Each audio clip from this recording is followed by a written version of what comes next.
here for another story.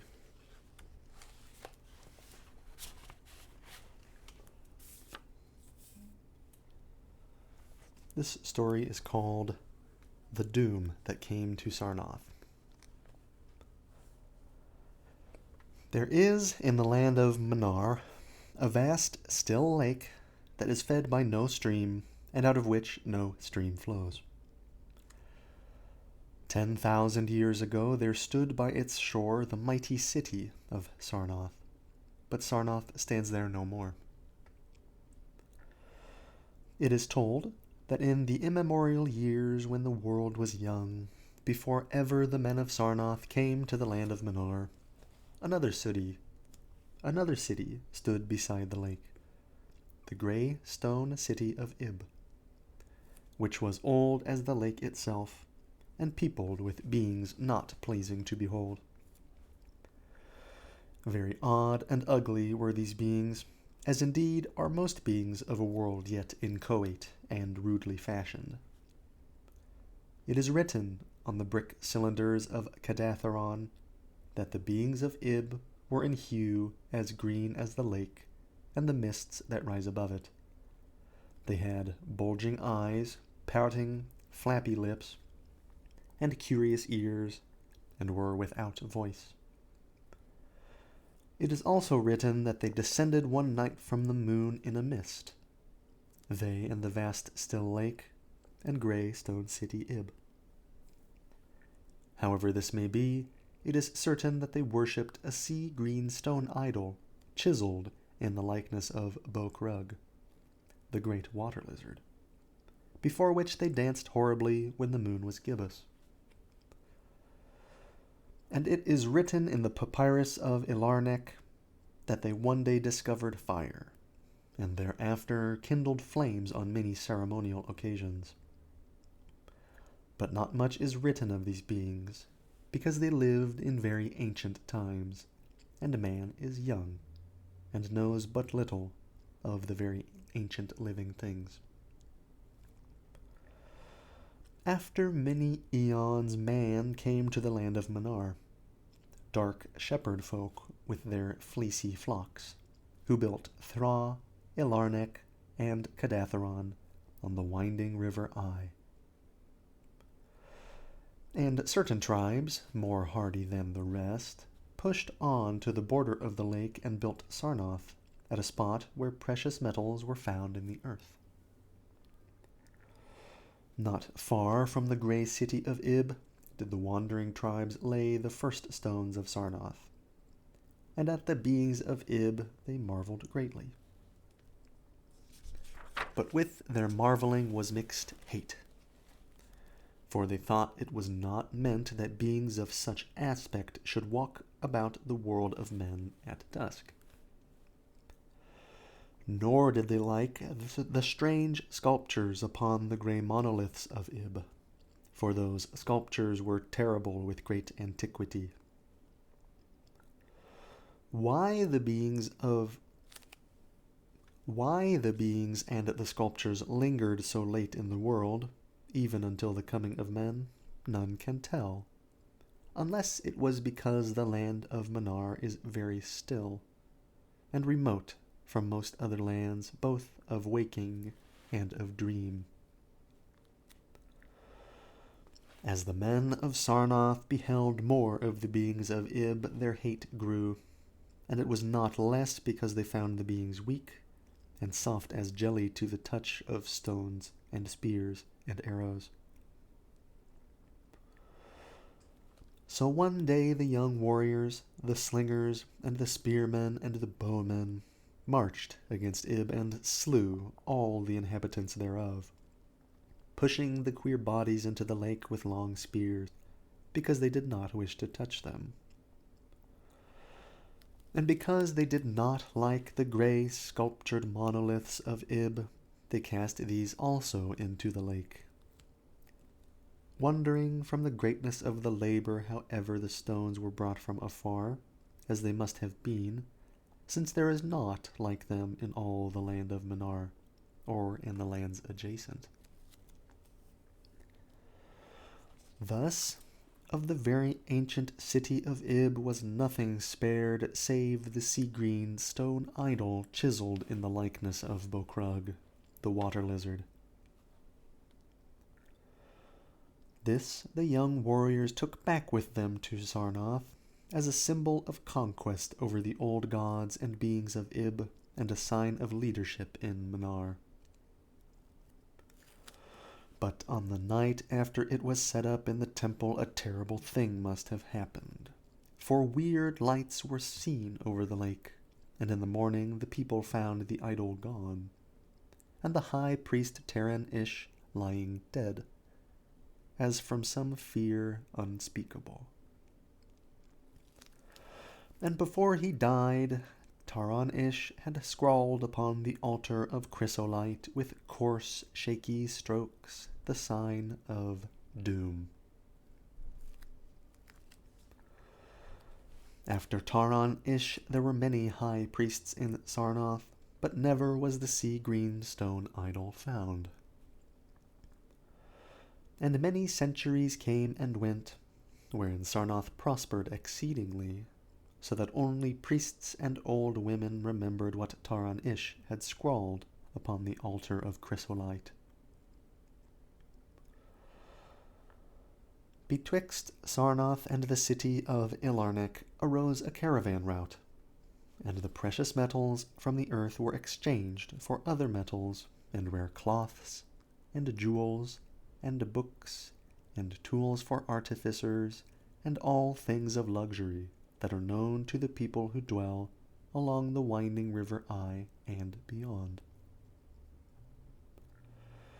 So Sarnath waxed mighty and learned and beautiful, and sent forth conquering armies to subdue the neighboring cities, and in time there sate upon a throne in Sarnath the kings of all the land of Manar, and of many lands adjacent. The wonder of the world and the pride of all mankind was Sarnath the Magnificent. Of polished, desert-quarried marble were its walls, in height 300 cubits, and in breadth 75, so that chariots might pass each other as men drave them along the top. For full 500 stadia did they run, being open only on the side toward the lake, where a green stone sea-wall kept back the waves that rose oddly once a year at the festival of the destroying of Ib. In Sarnath were 50 streets from the lake to the gates of the caravans, and 50 more intersecting them. With onyx they were paved, save those whereon the horses and camels and elephants trod, which were paved with granite.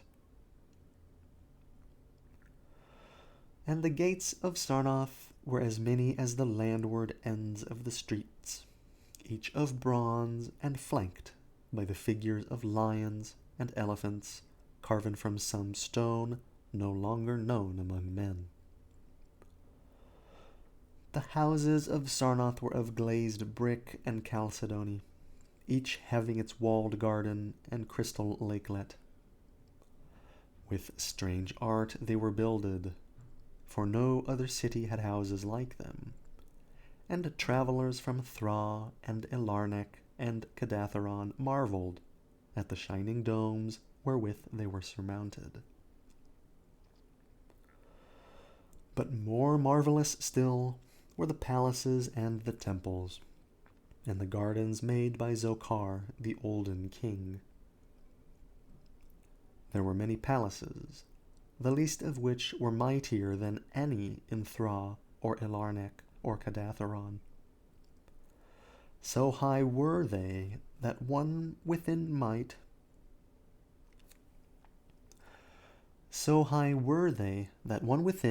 sometimes fancy himself beneath only the sky. Yet when lighted with torches dipped in the oil of Dothur, their walls shewed vast paintings of kings and armies, of a splendor at once inspiring and stupefying to the beholder. Many were the pillars of the palaces, all of tinted marble, and carven into designs of surpassing beauty.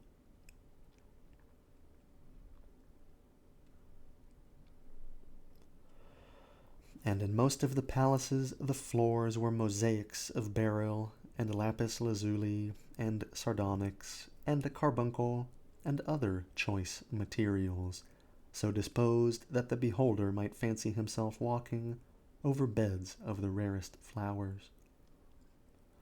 And there were likewise fountains, which cast scented waters about in pleasing jets arranged with cunning art.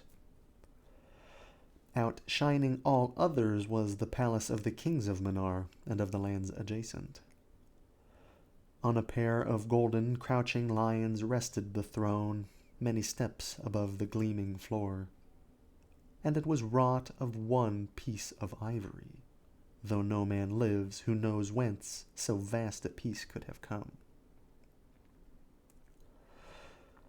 In that palace there were also many galleries, and many amphitheaters where lions and men and elephants battled at the pleasure of the kings. Sometimes the amphitheaters were flooded with water conveyed from the lake in mighty aqueducts, and then were enacted stirring sea fights, or combats betwixt swimmers and deadly marine things. Lofty and amazing were the 17 tower-like temples of Sarnath, fashioned of a bright, multicolored stone not known elsewhere. A full 1,000 cubits high stood the greatest among them, wherein the high priests dwelt, with a magnificence scarce less than that of the kings. On the ground were halls as vast and splendid as those of the palaces, where gathered throngs in worship of Zo-Kalar and Tamash and Loban, the chief gods of Sarnath, whose incense-enveloped shrines were as the thrones of monarchs. Not like the icons of other gods were those of Zo-Kalar and Tamash and Loban, for so close to life were they that one might swear the graceful bearded gods themselves sate on the ivory thrones. And up unending steps of shining zircon was the tower chamber, wherefrom the high priests looked out over the city and the plains and the lake by day, and at the cryptic moon and significant stars and planets, and their reflections in the lake by night. Here was done the very secret and ancient rite in detestation of Bokrug, the water lizard, and here rested the altar of chrysolite, which bore the doom scrawl of Taran-Ish.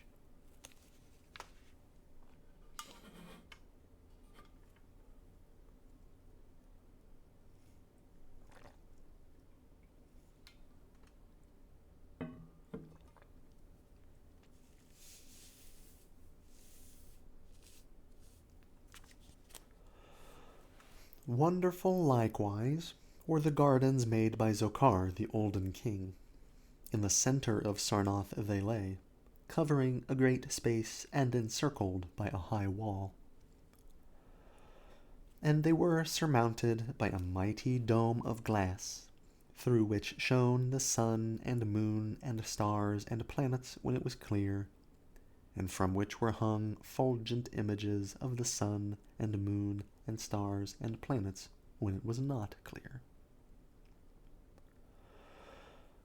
In summer the gardens were cooled with fresh, odorous breezes skillfully wafted by fans, and in winter they were heated with concealed fires, so that in those gardens it was always spring. There ran little streams over bright pebbles, dividing meads of green and gardens of many hues, and spanned by a multitude of bridges. Many were the waterfalls in their courses, and many were the lilied lakelets into which they expanded. Over the streams and lakelets rode white swans, whilst the music of rare birds chimed in with the melody of the waters. In ordered terraces rose the green banks, adorned here and there with bowers of vine and sweet blossoms, and seats and benches of marble and porphyry. And there were many small shrines and temples where one might rest or pray to small gods.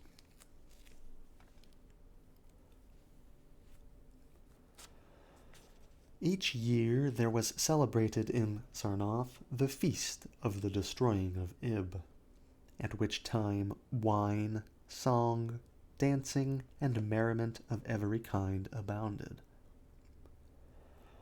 Great honors were then paid to the shades of those who had annihilated the odd ancient beings, and the memory of those beings and of their elder gods was derided by dancers and lutanists crowned with roses from the gardens of Zokhar. And the kings would look out over the lake and curse the bones of the dead that lay beneath it.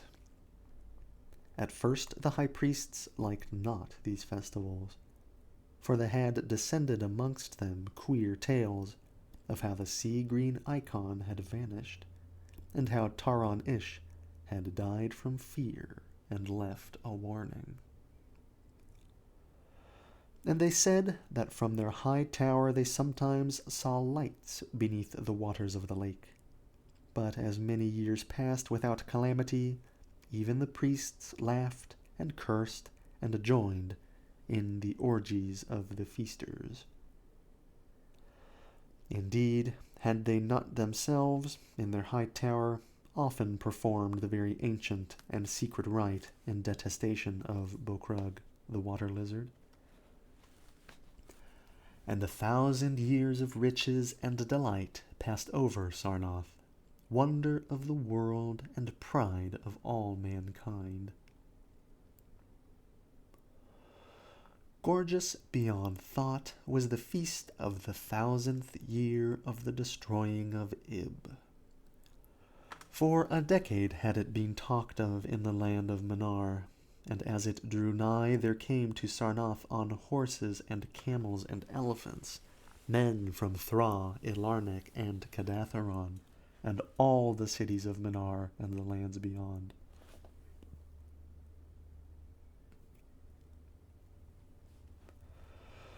Before the marble walls on the appointed night were pitched the pavilions of princes and the tents of travelers, and all the shore resounded with the song of happy revelers. Within his banquet hall reclined Nargis Hai, the king, drunken with ancient wine from the vaults of conquered Panath, and surrounded by feasting nobles and hurrying slaves. There were eaten many strange delicacies at that feast. Peacocks from the isles of Nariel in the Middle Ocean, young goats from the distant hills of Implan, heels of camels from the Benazik desert, nuts and spices from the Sadathrian groves, and pearls from wave-washed metal dissolved in the vinegar of Thra. Of sauces there were an untold number, prepared by the subtlest cooks in all Manar, and suited to the palate of every feaster. But most prized of all the viands were the great fishes from the lake, each of vast size, and served up on golden platters set with rubies and diamonds. Whilst the cook and his nobles feasted within the palace, and viewed the crowning dish as it awaited them on golden platters, others feasted elsewhere. In the tower of the great temple the priests held revels, and in pavilions without the walls the princes of neighboring lands made merry. And it was the high priest Gnai-Ka who first saw the shadows that descended from the gibbous moon into the lake, and the damnable green mists that arose from the lake to meet the moon and to shroud in a sinister haze the towers and the domes of fated Sarnath. Thereafter those in the towers and without the walls beheld strange lights on the water, and saw that the grey rock Akurion, which was wont to rear high above it near the shore, was almost submerged.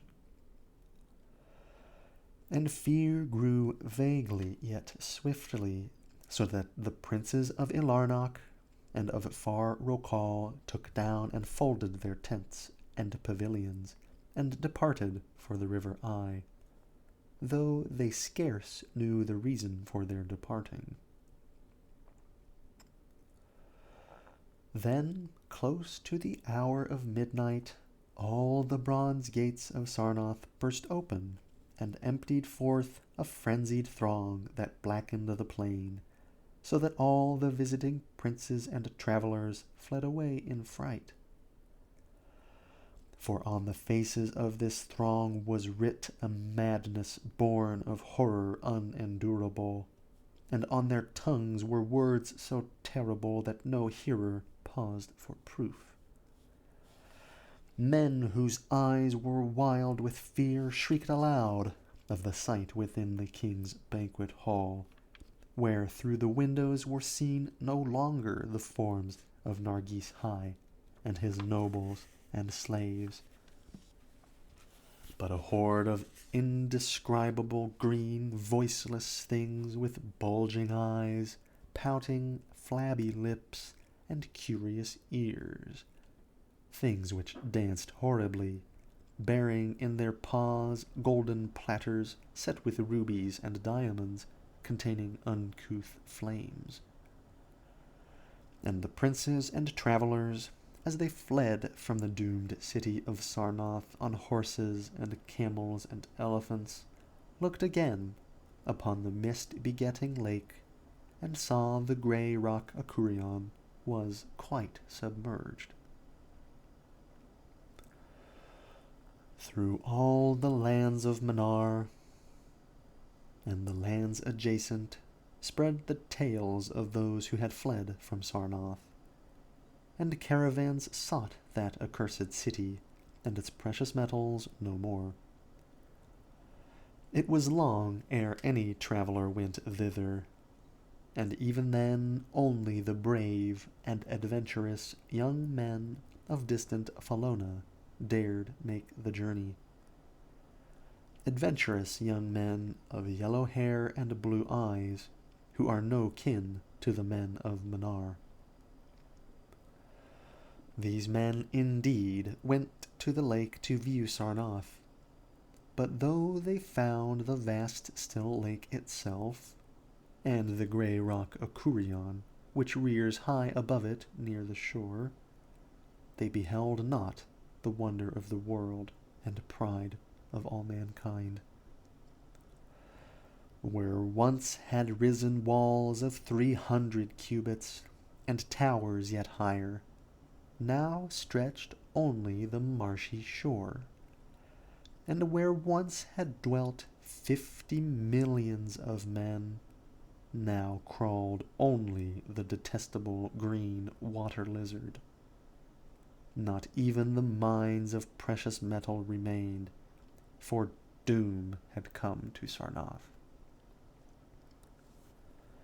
But half buried in the rushes was spied a curious green idol of stone, an exceedingly ancient idol, coated with seaweed and chiseled in the likeness of Bokrug, the great water lizard.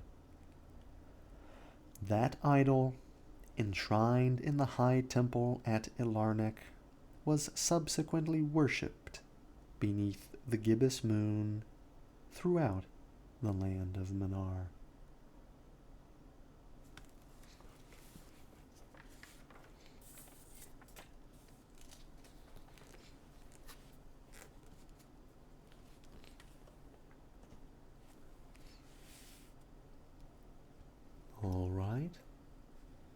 I hope you enjoyed that story. I know I did. Until next time.